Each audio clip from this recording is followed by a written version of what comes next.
Hello everyone. हम सबको अपना घर ऑर्गेनाइज करना बहुत अच्छा लगता है। तो चलिए आज देखते हैं कुछ ऐसी प्रैक्टिकल 13 हैबिट्स जो हमारे घर को ऑर्गेनाइज रख सकती हैं। उसके कुछ रूल्स हैं जो मैं आज आपको बताती हूँ। तो पहला रूल है कि हम जहाँ पे भी जिस भी रूम में जा रहे हैं या हमें क्या करना है उसमें सबसे पहले एक व्हाट टू डू या make a to do list हमें तैयार करनी चाहिए, जिसमें हम कुछ भी क्लीनिंग से रिलेटेड, क्या बाथरूम क्लीन करना है या आज हमें कौन सा रूम क्लीन करना है या कौन सा कॉर्नर क्लीन करना है, वो हम बना सकते हैं। और रूम क्लीन करते हुए क्या हमें मील प्लानिंग करनी है, ये सब हमारा पहले ही टू डू लिस्ट में रेडी हो जाता है। फिर हम सबसे पहला काम करते हैं अपने बेड को ठीक करना।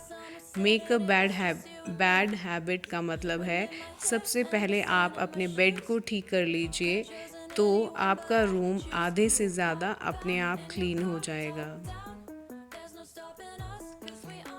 उसके बाद आती है कि जहाँ पे भी आप जिस भी रूम में जा रहे हैं वहाँ पे जो भी डिसऑर्गेनाइज्ड है या मैसी है उसको ठीक कर दीजिए। मतलब कि जिस भी रूम में कुछ भी जा रहे हैं, डोंट कम एम्प्टी हैंडेड। जहाँ पे भी आप खड़े हैं, बुक शेल्फ को ठीक करना है, उसको ऑर्गेनाइज कीजिए। फिर आपका रूल आता है कि फ्लोर पे कुछ भी मत गिराइए, उन्हें उठा के आप एक डेजिग्नेटेड प्लेस पे बास्केट में रखिए। और उसके बाद उसी रूम में अगर बैक डोर हैंगर्स हैं तो वहाँ पे कपड़े हैंग कीजिए, बजाय इसके कि फर्श पे डाले जाएं। नेक्स्ट है हमारी हैबिट कि कुछ भी, हमारी एक हैबिट होती है कि डाइनिंग टेबल पे कुछ ना कुछ हम रखते जाएं। सब्जी लाए हैं तो वो रख दिया, कोई पार्सल आया है, न्यूज़पेपर आया है, सब कुछ हम डाइनिंग टेबल पे ही रख देते हैं, जो कि गलत है। तो इसके लिए एक डेजिग्नेटेड प्लेस हमें रखनी चाहिए कि हमें वेजिटेबल्स खरीद अब जो भी हम वेजिटेबल्स लेके आए हैं तो उनके लिए एक प्रॉपर प्लेस होनी चाहिए। मतलब कि find a place for everything. Vegetables के लिए स्टोरेज बॉक्सेस का आप यूज़ कर सकते हैं और उनको ऑर्गेनाइज करके फ्रिज में रख सकते हैं। इससे रहेगा आपकी किचन और फ्रिज दोनों organise. Nervous when I speak, so I trip on my tongue. Never thinking you would be my number one. फिर आता है find a designated drop zone. कुछ भी चाबी वगैरह या पेन कुछ लाए हैं तो उनके लिए एक ड्रॉप जोन होना चाहिए। और ये जो हैबिट होती है हमारी चेयर पे, स्टूल पे कपड़ों का स्टैक लगाना, इसको अवॉइड करना चाहिए। जब भी कपड़े पड़े हैं तो उन्हें फोल्ड करने की, सेम डे की लॉन्ड्री की फोल्डिंग की हैबिट आप बनाइए। इससे आपका घर बहुत ही क्लीन और ऑर्गेनाइज लगता है। The sun was setting, it was just you and me. Wind in my hair and the sand in my shoes. Could have chosen anyone but I choose. अगर कोई भी आपका पार्सल आया है, कपड़े हैं, तो उन्हें अलमीरा में, वार्डरोब में रखिए, लेकिन जो छोटे कपड़े हैं उनको ज़रूर बाहर निकाल दीजिए। और वॉश की हुई लॉन्ड्री को हैबिट बनाइए, फोल्ड करके अलग अलग सेपरेट करके रखना। और जिन कपड़ों को आयरन करना है उन्हें भी सेम डे ही आप आयरन कीजिए, आपका घर ऑर्गेनाइज रहेगा। फिर हमारी हैबिट आती है मील प्लानिंग की।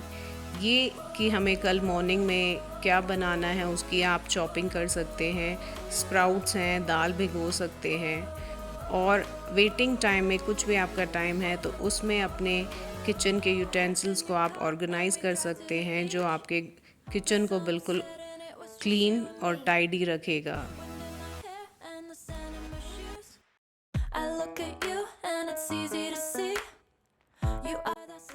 नेक्स्ट प्रैक्टिकल हैबिट है कि आफ्टर मील अपनी किचन को ज़रूर क्लीन कीजिए। आपके सिंक में कोई भी पाइल नहीं होनी चाहिए झूठे बर्तनों की। और आप वाइप कीजिए अपने किचन के स्लैब को, काउंटर को और गैस स्टोव को। आपकी किचन बिल्कुल क्लीन रहेगी, क्योंकि आप आफ्टर यूज़, आफ्टर मील तभी जब भी क्लीन करेंगे तो वो हाफ़ टाइम लेता है किचन को क्लीन करना। एक प्रैक्टिकल हैबिट है वाइंड अप, मतलब कि अपनी एनर्जी को बढ़ाने के लिए रेस्ट लीजिए, कुछ एनर्जी ड्रिंक लीजिए और 10 मिनट्स का शेड्यूल बनाइए सोने से पहले कि आप अपने लिविंग रूम में सारी चीज़ों को ठीक से ऑर्गेनाइज करेंगे और वहाँ से एक्स्ट्रा सामान को उठाएंगे।